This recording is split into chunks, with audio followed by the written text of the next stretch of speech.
Hello everyone, good morning. एक बार फिर से आप सभी का क्रेजी जी के ट्रिक के यूट्यूब प्लेटफॉर्म पर स्वागत है। आज है संडे। आज का सेशन हमारा वीकली करंट अफेयर का सेशन है, जहां पर हम 29 सितंबर से लेकर 5 अक्टूबर तक के सभी इंपॉर्टेंट करंट अफेयर को यहां पर एक एक करके डिटेल में डिस्कस करेंगे। 25 इंपॉर्टेंट करंट अफेयर को यहां पर हम डिस्कस करने वाले हैं। सेशन को एंड तक देखिएगा। सारे करंट अफेयर एग्जाम ओरिएंटेड है। आने वाली एग्जाम में हमें ये क्वेश्चन देखने को मिल सकते हैं। आखिरी तक सेशन को देखिए। शुरू करते हैं आज के वीकली करंट अफेयर को। पहला क्वेश्चन, गोकुल जलाशय और उदयपुर झील को रामसर साइट का दर्जा दिया गया, यह भारत के किस राज्य में स्थित है? तो दो नई रामसर साइट घोषित की गई है, गोकुल जलाशय और उदयपुर झील। ये दोनों ही हमको देखने को मिलती है भारत के बिहार राज्य में। इनके पहले इंडिया में अभी तक 91 यूनेस्को साइट थी और अब ये दो और ऐड हुई है वेटलैंड जो है, तो अब टोटल रामसर साइट हो जाती है इंडिया में 93। आपको पता होना चाहिए कि 1971 में ईरान के रामसर में आर्द्र भूमि संरक्षण के लिए रामसर सम्मेलन का आयोजन किया गया था। यहीं से रामसर साइट, जो वेटलैंड होते हैं, जो आर्द्र भूमियां होती है, उनके संरक्षण के लिए उन्हें रामसर साइट का दर्जा दिया जाता है। अब यहां पर इंडिया में जो रामसर साइट है वो 93 हो गई है। दो अभी जुड़ी, गोकुल जलाशय जो कि वेस्ट चंपारण डिस्ट्रिक्ट, एक तो गोकुल जलाशय है जो कि बक्सर डिस्ट्रिक्ट में, और एक वेस्ट चंपारण डिस्ट्रिक्ट में देखने को मिलता है उदयपुर झील। यहां पर देखिए, कंफ्यूज मत होना, उदयपुर झील नाम है तो आप इसको उदयपुर राजस्थान वाला मत समझ लेना। ये दोनों प्लेस बिहार में है। अब इंडिया में टोटल रामसर साइट कितनी हो गई? 93। और इन दोनों को मिलाकर बिहार में रामसर साइट की संख्या हो गई है 5। इनके पहले मई जून मंथ में फलोदी, राजस्थान का फलोदी में खीचन, और मेनार वेटलैंड है राजस्थान के उदयपुर में, इन दोनों को रामसर साइट का दर्जा दिया गया था। तब 89 रामसर साइट थे इंडिया में, ये दो जुड़े थे, 91 हो गए, और अब बिहार के दो और जुड़े, तो ये हो गई टोटल रामसर साइट इंडिया में 93। इंडिया में सबसे ज्यादा रामसर साइट देखने को मिलती है तमिलनाडु राज्य में, 20 रामसर साइट है तमिलनाडु में। इंडिया में टोटल कितनी रामसर साइट है? 93। ओके, अगर 93 रामसर साइट का इंडिया में एरिया देखे तो 13,60,719 हेक्टेयर का ये एरिया घेरता है, ऑल ओवर 93 रामसर साइट। तो दो जो नई जुड़ी, गोकुल जलाशय और उदयपुर झील, किस राज्य में है? भारत के बिहार राज्य में। एशिया कप 2025 का फाइनल इंडिया ने पाकिस्तान को हराकर जीता है। इस एशिया कप के टूर्नामेंट में मैन ऑफ द टूर्नामेंट या प्लेयर ऑफ द सीरीज एक ही होता है, ये कौन बने? तो एशिया कप 2025 का रिसेंटली आयोजन किया गया था, इंडिया यहां पर विनर रहा। इंडिया ने फाइनल में पाकिस्तान को 5 विकेट से हराया। परफॉर्मेंस के आधार पर प्लेयर ऑफ द सीरीज घोषित किया गया है अभिषेक शर्मा को। Abhishek Sharma player of the series रहे पूरे टूर्नामेंट में। 2025 में ये जो इंडिया जीता है वो एशिया कप का 17वां एडिशन था। 17वां एडिशन इंडिया ने अपने नाम किया और इंडिया का ये 9वां एशिया कप का खिताब है। 5 विकेट से इंडिया ने पाकिस्तान को हराकर इसे जीता। फाइनल मैच में मैन ऑफ द मैच रहे Tilak Varma. All over performance के आधार पर प्लेयर ऑफ द सीरीज रहे Abhishek Sharma. Most valuable player of the tournament रहे कुलदीप यादव। और एशियन क्रिकेट काउंसिल के वर्तमान में करंट प्रेसिडेंट है मोहसिन नकवी। इन्होंने इंडिया को ट्रॉफी नहीं दी थी, आप सभी ने देखा होगा, आप सभी को इसके बारे में पता होगा। ये एशियन क्रिकेट काउंसिल के चेयरमैन भी है, प्रेसिडेंट भी है, और पाकिस्तान क्रिकेट बोर्ड के प्रेसिडेंट भी है मोहसिन नकवी। ठीक है। एशिया कप 2025 9 सितंबर को शुरू हुआ था, 28 सितंबर को यह खत्म हुआ। 8 टीमों ने यहां पर पार्टिसिपेट किया। आयोजन यूएई में किया गया था। हर 2 साल में एक बार Asian Cricket Council Asia Cup का आयोजन करवाता है। पहला एडिशन 1984 में आयोजित किया गया था। लास्ट एडिशन अभी तो 2025 में हुआ है, उसके पहले 2023 में आयोजन किया गया था पाकिस्तान और श्रीलंका में। तब भी इंडिया विनर थी और रनर अप उस वक्त श्रीलंका रहा था। 2023 में भी इंडिया विनर और अब 2025 में भी इंडिया विनर। भारत का शीत मरुस्थल जैवमंडल आरक्षित क्षेत्र, जिसे सितंबर 2025 में यूनेस्को के विश्व जैवमंडल आरक्षित क्षेत्र नेटवर्क में शामिल किया गया, किस राज्य में स्थित है? इंडिया का कोल्ड डेजर्ट बायोस्फीयर्स रिजर्व जिसे यूनेस्को ने वर्ल्ड बायोस्फीयर्स रिजर्व नेटवर्क की कैटेगरी में शामिल किया। ये कोल्ड डेजर्ट बायोस्फीयर्स रिजर्व इंडिया में देखने को मिलता है हिमाचल प्रदेश राज्य में।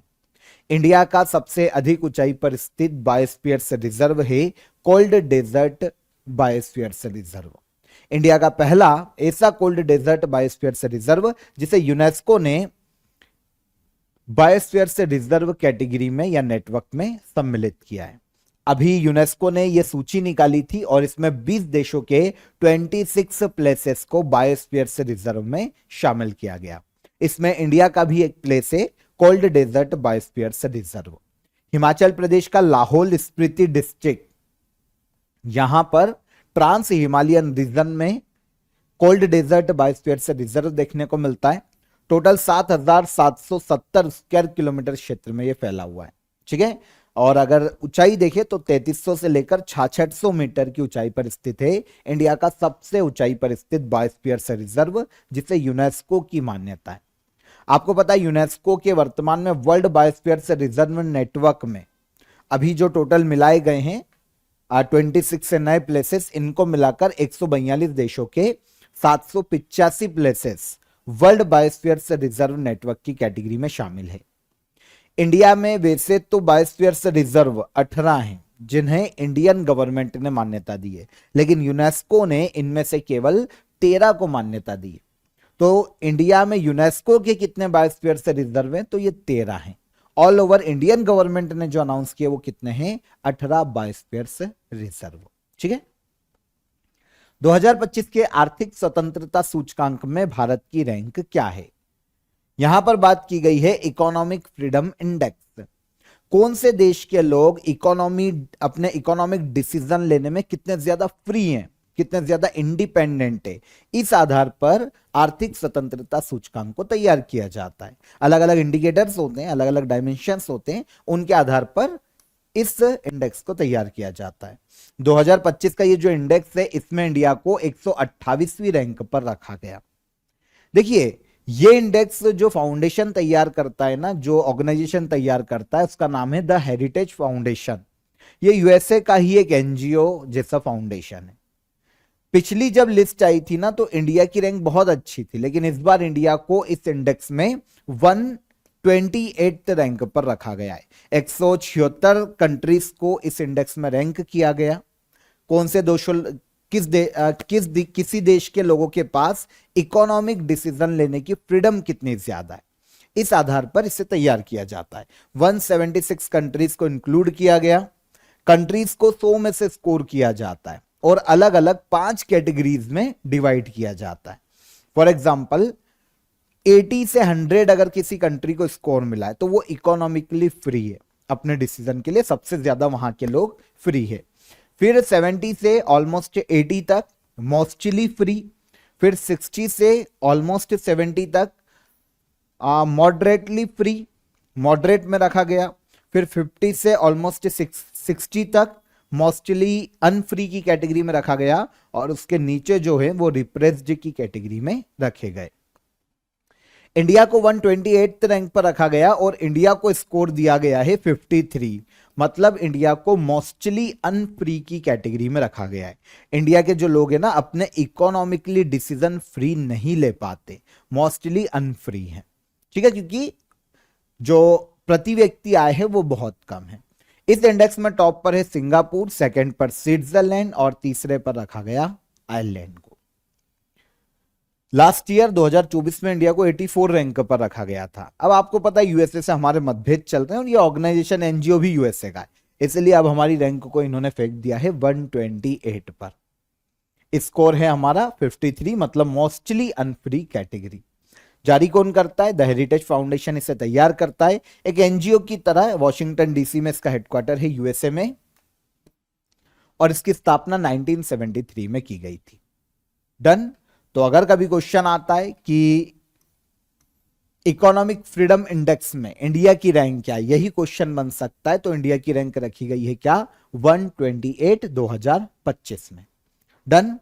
आप सभी को बता देता हूं, आप सभी के लिए दशहरे की जो सेल है वो कंटिन्यू है क्रेजी जीके ट्रिक और रूट एप्लीकेशन पर। आज इसका लास्ट डे है संडे का, तो आज आप जो भी कोर्सेज ज्वाइन करना चाहते हैं अफोर्डेबल प्राइस में, एक बार क्रेजी जीके ट्रिक एप्लीकेशन को चेकआउट कीजिएगा। 90% तक ऑफ में आपको सभी कोर्सेज अभी काफी अफोर्डेबल प्राइस पर अवेलेबल है। तो आप एक बार चेकआउट कीजिएगा क्रेजी जीके ट्रिक एप्लीकेशन को। डेली करंट अफेयर की आपको वहां पर पीडीएफ मिल जाएगी, आप मॉक टेस्ट भी रोज लगाइए, फ्री ऑफ कॉस्ट है आपके लिए, और चेकआउट कीजिए, काफी सारी पीडीएफ आपको फ्री में मिल जाएगी। और इसके अलावा अदर कोर्सेज भी आप ज्वाइन कर सकते हैं, सारे एग्जाम ओरिएंटेड कोर्सेज हैं। एआई कोर्स भी ज्वाइन कर सकते हैं, चेकआउट कीजिएगा एप्लीकेशन को। इसके अलावा कोई भी हर्डल है तो हेल्पलाइन नंबर पर आप कॉल कर लीजिए, हमारी टीम आपकी मदद कर देगी। अगले क्वेश्चन पर आएंगे हम। I am Giorgia, my roots my principles किताब किस देश के प्रधानमंत्री के द्वारा लिखी गई है? I am Giorgia, my roots my principle, इस किताब को लिखा है इटली की पीएम जॉर्जिया मेलोनी ने। जॉर्जिया मेलोनी की जो जर्नी रही है, पॉलिटिकल जर्नी, उस पर बेस्ड इस किताब को जॉर्जिया मेलोनी के द्वारा लिखा गया। इन्हीं के जीवन पर आधारित है I am Giorgia, my roots my principal.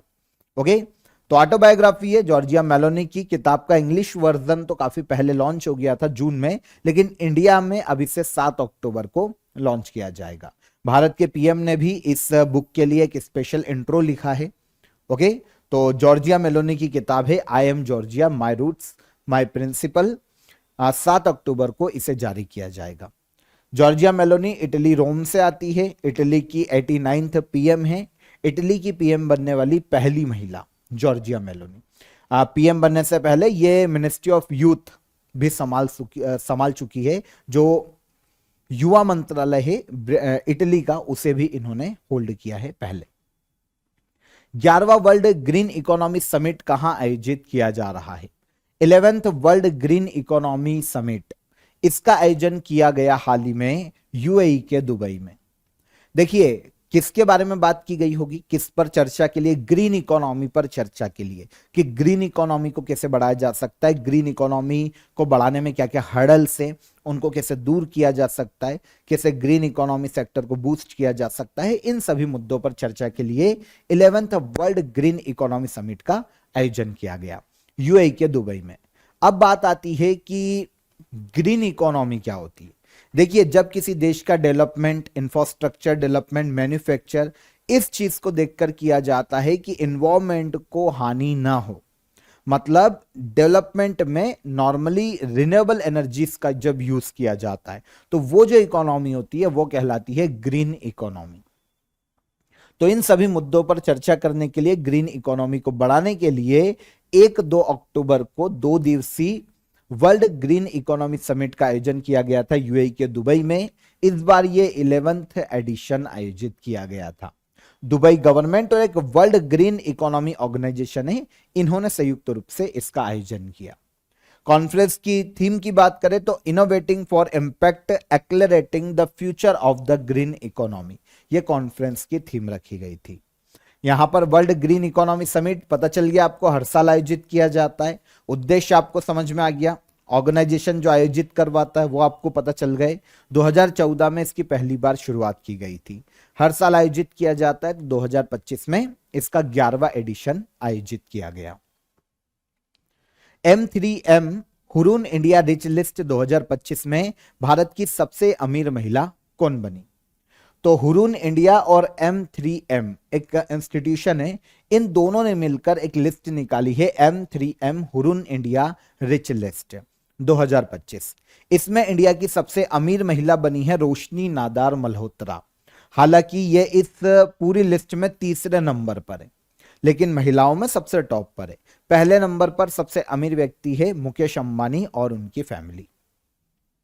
रोशनी नादार मल्होत्रा इस लिस्ट में तीसरे नंबर पर रखी गई भारत की सबसे अमीर महिला। देखिए, सबसे पहले नंबर पर मुकेश अंबानी और उनकी फैमिली, रिलायंस इंडस्ट्री के मालिक है ये। गौतम अडानी और उनकी फैमिली दूसरे स्थान पर, अडानी ग्रुप के मालिक।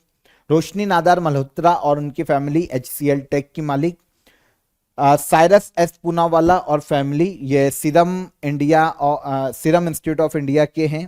इनकी कंपनी है, और कुमार मंगलम बिरला और उनकी फैमिली 5वें स्थान पर रही। आदित्य बिरला ग्रुप इनकी कंपनी है। तो ये टॉप 5 है। महिला के बारे में पूछा गया था तो रोशनी नादार मल्होत्रा तीसरे नंबर पर है, लेकिन सबसे अमीर महिला इंडिया की। कर्नाटक सरकार के द्वारा महात्मा गांधी सेवा पुरस्कार 2025 किसे दिया जाएगा?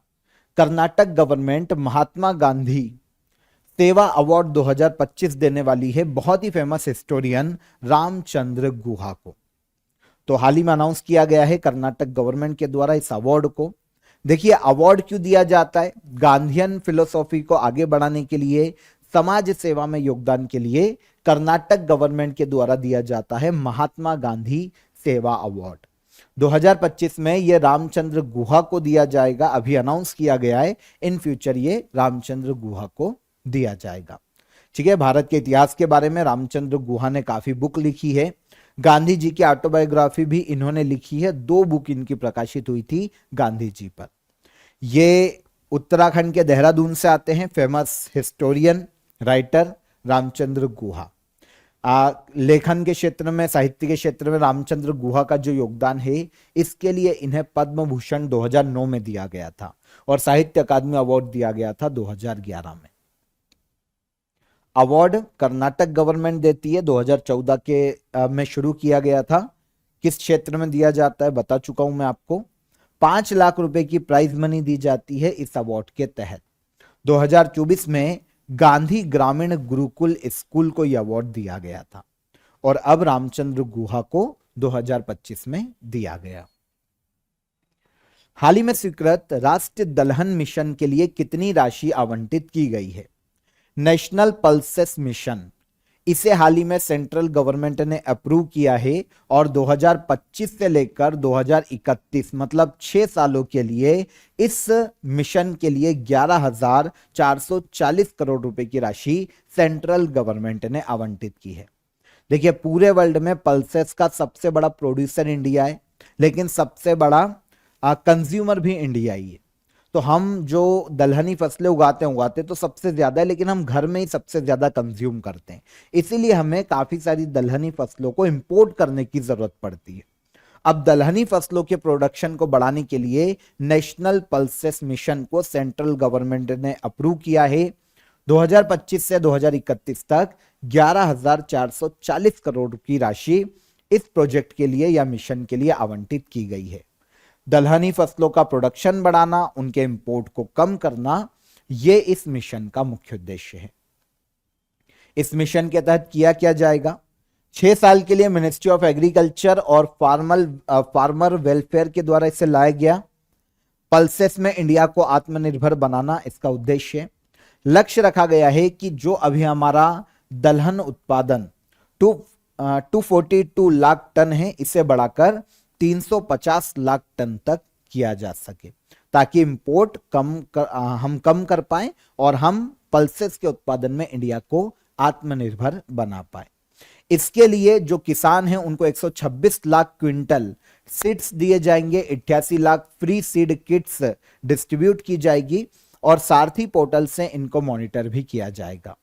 अगले 4 साल में तुअर, उड़द और मसूर पर एमएसपी जो दी जाती है ना, सभी फसलों को 100% दलहनी फसलों को एमएसपी पर गवर्नमेंट ने परचेस करने का लक्ष्य रखा है और 1000 से ज्यादा पोस्ट हार्वेस्ट प्रोसेसिंग यूनिट बनाई जाएगी और इसके लिए 25 लाख रुपए तक की सब्सिडी भी किसानों को दी जाएगी।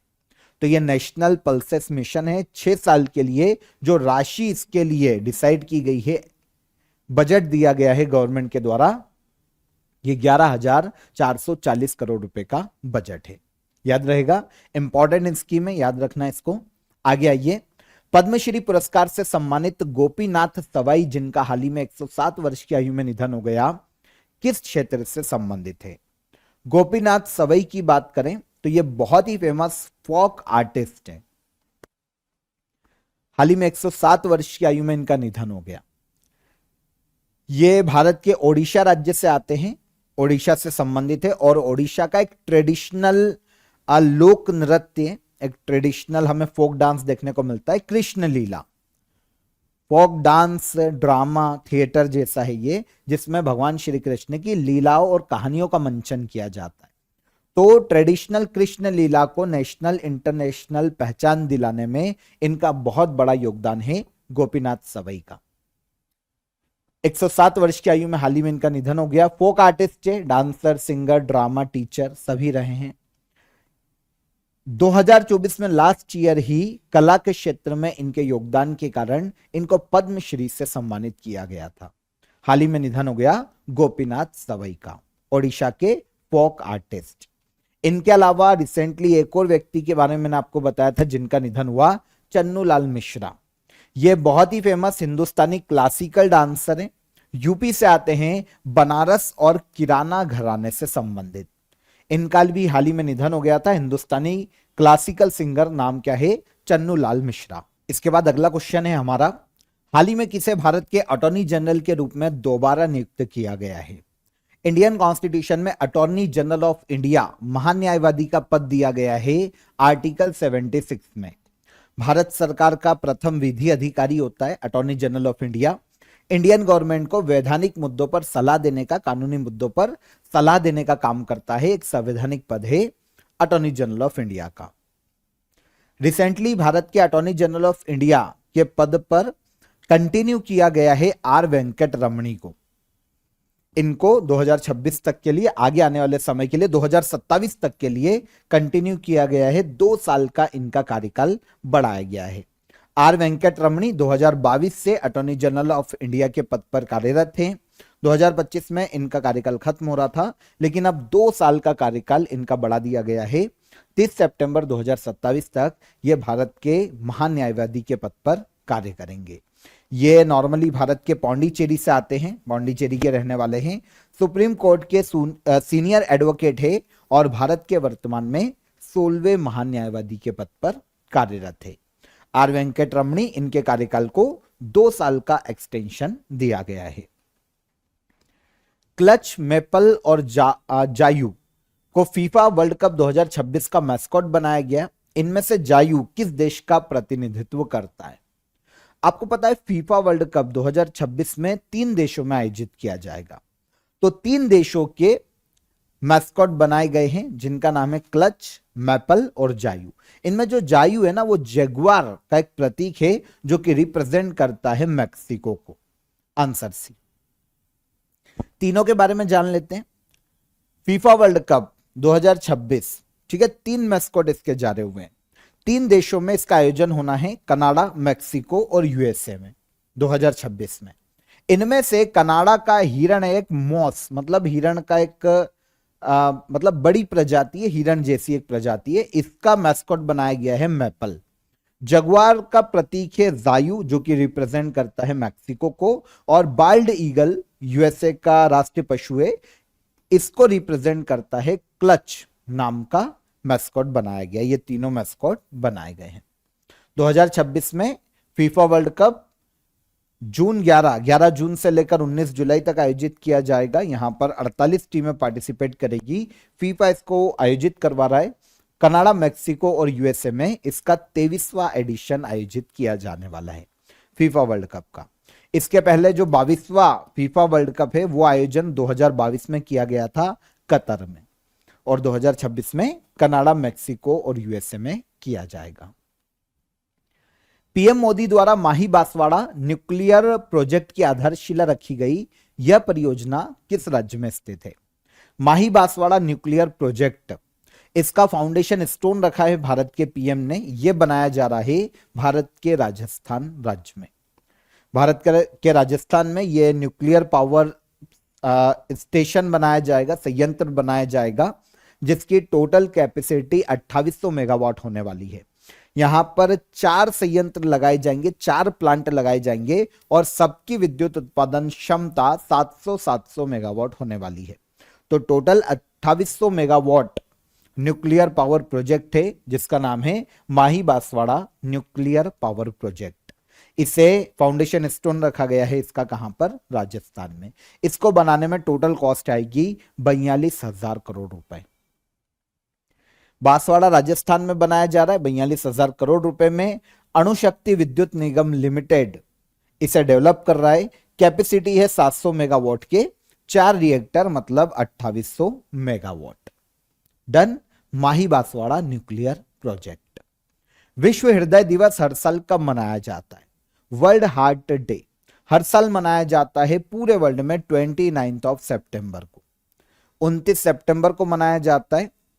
जो हार्ट डिसीज है, ओके, कार्डियोवैस्कुलर डिसीज या हृदय रोग, इनके प्रति लोगों को अवेयर करना, इनके प्रति लोगों में अवेयरनेस फैलाना, इसके उद्देश्य से हर साल वर्ल्ड हार्ट डे 29 सितंबर को मनाया जाता है। आपको पता है हर साल ऑलमोस्ट 17.9 मिलियन लोगों की मृत्यु हृदय संबंधित रोगों के कारण होती है। बहुत बड़ा आंकड़ा है। पूरे वर्ल्ड में एक साल में जितने लोग मरते हैं ना, उनमें से 31% केवल कार्डियोवैस्कुलर डिसीज के कारण मरते हैं। तो इसीलिए हृदय रोग के प्रति लोगों को अवेयर करना वर्ल्ड हार्ट डे का मुख्य उद्देश्य है। 29 सितंबर को यह डे मनाया जाता है। 1999 में वर्ल्ड हार्ट फेडरेशन और WHO ने मिलकर इसकी शुरुआत की थी। 2025 में don't miss a beat world heart day की थीम है। कब मनाया जाता है? 29 सितंबर को। हाल ही में इंडियन चैंबर्स ऑफ कॉमर्स का नया अध्यक्ष किसे नियुक्त किया गया? Indian chambers of commerce Bharat में जो इंडस्ट्रीज है उनका एक संघ है। इसके नए चेयरमैन के रूप में अपॉइंट किया गया ब्रजभूषण अग्रवाल को। तो Brajbhushan Agarwal Indian chambers of commerce के नए अध्यक्ष बने। इनके पहले इस पद पर चेयरमैन के रूप में कार्यरत थे अभ्युदय जिंदल। इनको रिप्लेस किया है ब्रजभूषण अग्रवाल ने। जैसा कि मैंने आपको बताया, इंडिया का एक ट्रेड और इंडस्ट्री ऑर्गेनाइजेशन है Indian chambers of commerce. India में जितने भी उद्योग है, जितने भी व्यापारी संघ है, उनके बीच में और गवर्नमेंट के बीच में एक ब्रिज की तरह ये कार्य करता है। 1925 में इसकी स्थापना हुई थी। हेडक्वार्टर वेस्ट बंगाल के कोलकाता में देखने को मिलता है। इंडियन चैंबर्स ऑफ कॉमर्स के नए चेयरमैन कौन बने? ब्रजभूषण अग्रवाल। मेघालय हाईकोर्ट का नया मुख्य न्यायाधीश किसे नियुक्त किया गया? मेघालय हाईकोर्ट के नए मुख्य न्यायाधीश जस्टिस सोमेन सेन अपॉइंट किए गए। इसके पहले सोमेन सेन जो है ये कोलकाता हाईकोर्ट के जज के रूप में कार्यरत थे। कोलकाता हाईकोर्ट में 2011 में ये जज बने थे और उसके बाद लास्ट मंथ ही 16 सितंबर 2025 को इन्हें कोलकाता हाईकोर्ट का एक्टिंग चीफ जस्टिस अपॉइंट किया गया था।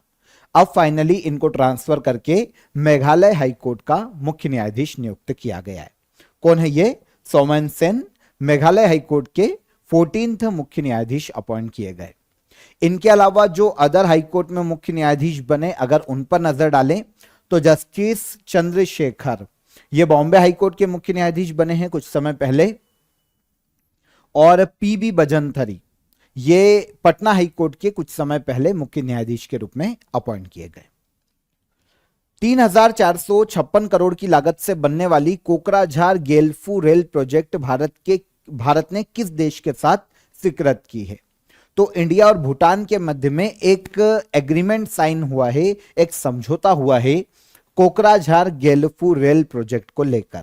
यह जो प्रोजेक्ट है 3456 करोड़ रुपए का प्रोजेक्ट है। वैसे दो रेलवे प्रोजेक्ट बनाए जा रहे हैं इंडिया और भूटान के मध्य में। एक का नाम है कोकराझार गेलेफू रेल प्रोजेक्ट और एक है बनारहाट सामतसे रेल प्रोजेक्ट।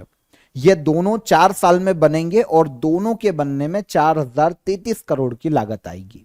अगर हम एक एक करके दोनों रेलवे प्रोजेक्ट को समझें तो पहला आता है कोकराझार गेलेफू रेल प्रोजेक्ट। असम के कोकराझार को भूटान के गेलेफू से जोड़ेगा। 69 किलोमीटर लंबा ये रेलवे प्रोजेक्ट है। टोटल 3456 करोड़ रुपए की लागत आएगी। Second, Banarhat Samtse rail project की बात करें तो वेस्ट बंगाल के बनारहाट को भूटान के सामतसे से जोड़ेगा। 20 किलोमीटर का रेलवे प्रोजेक्ट है और 577 करोड़ रुपए इसकी लागत आएगी। दोनों रेलवे प्रोजेक्ट इंडिया और भूटान के मध्य में इन दोनों को लेकर एग्रीमेंट हुआ है। 2025 वर्ल्ड पैरा आर्चरी चैंपियनशिप में भारत ने टोटल कितने मेडल अपने नाम किए? 2025 वर्ल्ड पैरा आर्चरी चैंपियनशिप, इसमें इंडिया ने टोटल 5 मेडल अपने नाम किए। अच्छा, पहला क्वेश्चन ये आता है कि आयोजन कहां हुआ? तो आयोजन किया गया है इसका साउथ कोरिया के ग्वांगजू नाम के शहर में। साउथ कोरिया के ग्वांगजू में वर्ल्ड पैरा आर्चरी चैंपियनशिप आयोजित की गई। भारत ने टोटल 5 मेडल जीते, 2 गोल्ड, 2 सिल्वर और 1 ब्रॉन्ज मेडल। इंडिया की ओर से जो 2 गोल्ड आए ना, एक तो तोमन कुमार लेकर आए, ये कंपाउंड मेन ओपन कैटेगरी में लेकर आए हैं, और एक शीतल देवी बहुत ही फेमस पैरा आर्चर है, ये कंपाउंड विमेन ओपन में हमारे लिए गोल्ड लेकर आई है। इस तरीके से टोटल 5 मेडल हमारे पास आए और मेडल टेली में इंडिया दूसरे स्थान पर रहा है 5 मेडल के साथ। पहले पर रहा चाइना, 12 मेडल जीते इसने, सेकंड पर इंडिया और थर्ड पर Mongolia. World para archery championship 2025 para खिलाड़ियों के लिए आर्चरी इवेंट है। 2025 में 15वां एडिशन आयोजित किया गया था और हर 2 साल में यह चैंपियनशिप आयोजित की जाती है। इस बार कहां पर? साउथ कोरिया के ग्वांगझू में इसका आयोजन किया गया। 2023 में चेक रिपब्लिक में इसका आयोजन किया गया था। सबसे पहली बार इसकी शुरुआत 1998 में की गई और वर्ल्ड आर्चरी इस चैंपियनशिप का आयोजन करवाती है। भारत का पहला आधिकारिक रूप से बाल विवाह मुक्त जिला कौन सा बना? इंडिया का पहला आधिकारिक रूप से चाइल्ड मैरिज फ्री जिला बना है छत्तीसगढ़ का बालोद। छत्तीसगढ़ के बालोद जिले को बाल विवाह मुक्त घोषित किया गया है, पूरे इंडिया का पहला ऐसा जिला। ये जो बालोद को ये जो सर्टिफिकेट दिया गया है child marriage free India campaign के तहत दिया गया है। बालोद डिस्ट्रिक्ट में छत्तीसगढ़ में 436 ग्राम पंचायतें, 9 अर्बन बॉडीज है। किसी में भी पिछले 2 साल में चाइल्ड मैरिज रजिस्टर नहीं की गई। छत्तीसगढ़ का लक्ष्य है कि 2028-29 तक वो पूरे राज्य से चाइल्ड मैरिज को खत्म कर दे। तो छत्तीसगढ़ का बालोद जिला भारत की पहली चाइल्ड मैरिज फ्री डिस्ट्रिक्ट घोषित की गई है। यहां पर child marriage free India campaign की बात करें, लास्ट ईयर नवंबर 2024 में इसको शुरू किया गया था इंडिया में। इसका उद्देश्य ही है कि 2029 तक इंडिया से चाइल्ड मैरिज को खत्म किया जा सके। Ministry of women and child development के द्वारा यह कैंपेन चलाया जा रहा है। आपको पता है इंडिया में अभी ऐसी महिलाएं जिनकी एज 20 से 24 की एज है जिनकी, उनमें से 100% में से ऑलमोस्ट 23.3% महिलाएं ऐसी है जिनकी शादी 18 साल के पहले हो गई थी। पुरुषों में जो 25 से 29 साल के अभी हैं, उनमें ऑलमोस्ट 17.7% पुरुष ऐसे हैं जिनकी शादी 21 साल से पहले हो गई थी। यह डेटा है नेशनल लेवल पर। दिल्ली का नया मुख्य सचिव किसे नियुक्त किया गया? मुख्य सचिव सीएम के अंडर में काम करता है ना। चीफ सेक्रेटरी सारे प्रशासनिक कार्यों की देखरेख करता है। हाल ही में दिल्ली का नया मुख्य सचिव अपॉइंट किया गया है, इनका नाम है राजीव वर्मा। ठीक है, आंसर ले लेते हैं, राजीव वर्मा यहां पर आंसर हो जाएगा। तो दिल्ली में आप सभी को पता है बीजेपी की गवर्नमेंट है, रेखा गुप्ता दिल्ली की 4थी महिला सीएम है। अब दिल्ली के मुख्य सचिव के रूप में अपॉइंट किया गया है राजीव वर्मा को। अभी तक श्री धर्मेंद्र इस पद पर कार्यरत थे, ये रिटायर हुए हैं अभी 30 सितंबर को, और इनके बाद 1 अक्टूबर को दिल्ली के मुख्य सचिव का पद संभाला है राजीव वर्मा ने। राजीव वर्मा उत्तर प्रदेश राज्य से संबंधित थे, 1992 बैच के एक आईएएस ऑफिसर है। चंडीगढ़ के चीफ सेक्रेटरी के रूप में ये अभी तक कार्य कर रहे थे, चंडीगढ़ के चीफ सेक्रेटरी के रूप में, और अब इनको दिल्ली का जो मुख्य सचिव है नियुक्त किया गया, राजीव वर्मा।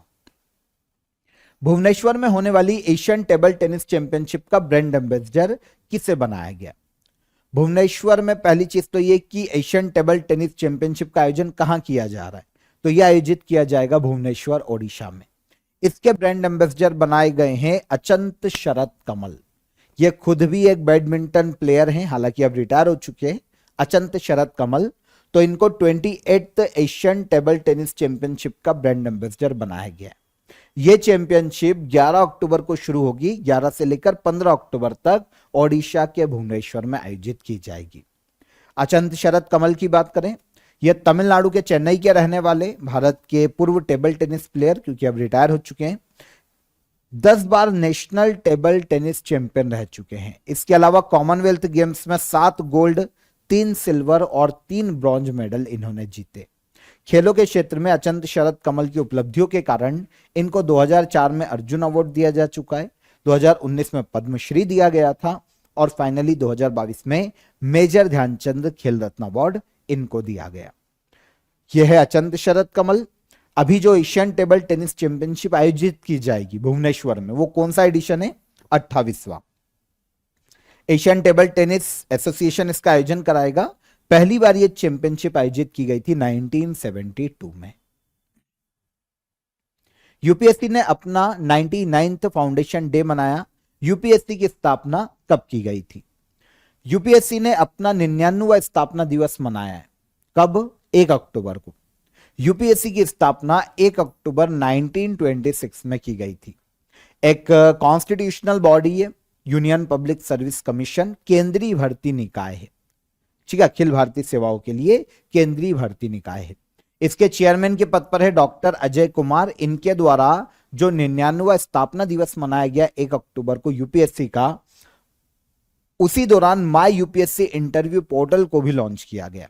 इस पोर्टल में जो पुराने रिटायर्ड आईएएस ऑफिसर है ना, उनके इंटरव्यू और उनकी जर्नी के बारे में वो अपने अनुभव को शेयर करेंगे, ताकि आने वाले जो स्टूडेंट्स हैं उनको मदद मिल सके। यूपीएससी एक संवैधानिक संस्था है। इंडियन कॉन्स्टिट्यूशन के पार्ट 14 में आर्टिकल 315 से लेकर 323 तक के प्रावधान यूपीएससी से संबंधित है। ठीक है, सिविल सर्विसेज की एग्जाम कराता है। 1926 में स्थापना, नई दिल्ली में इसका हेडक्वार्टर है। Ministry of personnel private public grievances और पेंशंस के अंतर्गत कार्य करता है। वर्तमान chairman Ajay Kumar IAS officer और पहले चेयरमैन थे sir Ross Barker. 62 national chess championship के विनर कौन रहे? 62वीं नेशनल चेस चैंपियनशिप के विनर रहे पी इनियान। पी इनियान भारत के तमिलनाडु राज्य से आते हैं। शतरंज ग्रैंड मास्टर हैं। ये भारत के 61वें शतरंज ग्रैंड मास्टर थे। 2019 में इन्होंने ग्रैंड मास्टर का टाइटल जीता था। पी इनियान तमिलनाडु से हैं। इन्होंने हाल ही में 21 सितंबर से 1 अक्टूबर तक आंध्र प्रदेश के गुंटूर में जो नेशनल चेस चैंपियनशिप आयोजित की गई, 62 नेशनल चेस चैंपियनशिप, इसका खिताब अपने नाम किया है। पहला स्थान प्राप्त किया और पी इनियान ने इस चैंपियनशिप का खिताब जीता। नेशनल चेस चैंपियनशिप हर साल आयोजित की जाती है। नेशनल लेवल पर चेस टूर्नामेंट है। 1955 में इसकी शुरुआत की गई थी। आंध्र स्टेट चेस एसोसिएशन इसका आयोजन करवाता है। हाल ही में चर्चित सर्क्रिक विवाद किन दो देशों के बीच में है? सर्क्रिक विवाद यह देखने को मिलता है इंडिया और पाकिस्तान के मध्य में। भारत के पश्चिम में गुजरात का जो पश्चिमी हिस्सा है, वहां पर सर्क्रिक नाम का एक प्लेस है। अगर आप मैप पर देखेंगे तो यह है सर्क्रिक। ठीक है, ये इंडस रिवर के डेल्टा पर स्थित है सर्क्रिक क्षेत्र। तो पाकिस्तान इस पर अपना मतलब दावा करता है। यह है गुजरात के पश्चिम में, पाकिस्तान इस पर अपना दावा करता है। अभी ये सुर्खियों में इसलिए है क्योंकि पाकिस्तान ने इसके आसपास के क्षेत्रों में मिलिट्री डिप्लॉय की है अभी, जिसके कारण भारत के जो डिफेंस मिनिस्टर है राजनाथ सिंह, उन्होंने चेतावनी दी है पाकिस्तान को कि भैया देख लेना, नहीं तो ऑपरेशन सिंदूर अभी कंटिन्यू है और अब हम अटैक को अलग तरीके से करेंगे और इस बार हम रुकेंगे नहीं और ना देखेंगे कि क्या हो रहा है क्या नहीं हो रहा है। तो इसीलिए अभी यह मामला फिर से विवादों में है। वैसे है तो सर्क्रिक नाम का क्षेत्र इंडिया का, लेकिन पाकिस्तान इस पर अपना दावा करता है। तो पाकिस्तान और इंडिया के मध्य में ये एक डिस्प्यूटेड एरिया है इंडिया का, याद रखिएगा। 96 किलोमीटर इसकी लेंथ है सर्क्रिक क्षेत्र की। इंडियन ओशन के किनारे पे देखने को मिलता है, इंडस रिवर के डेल्टा पर गुजरात के पश्चिम में स्थित है। पहले से बैनगंगा के नाम से जाना जाता था, लेकिन ब्रिटिशर्स के काल में इसका नाम किया गया सर्क्रिक।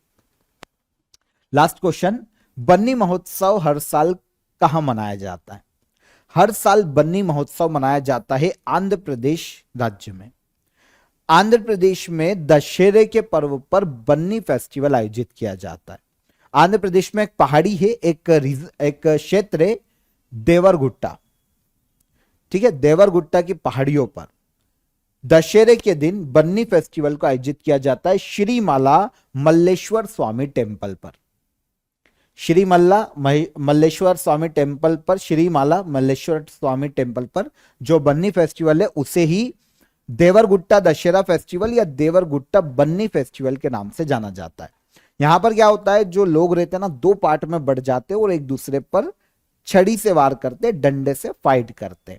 तो ये कुछ मान्यताएं हैं, परंपराएं हैं।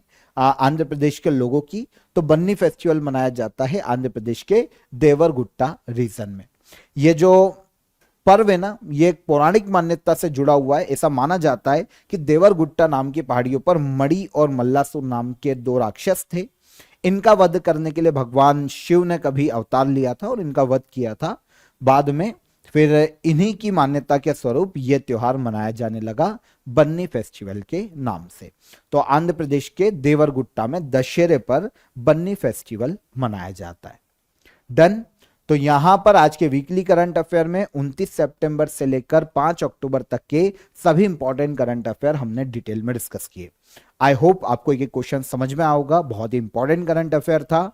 एप्लीकेशन को चेकआउट जरूर कीजिएगा। आपको सभी कोर्सेस अभी काफी अफोर्डेबल प्राइस पर यहां पर मिल जाएंगे।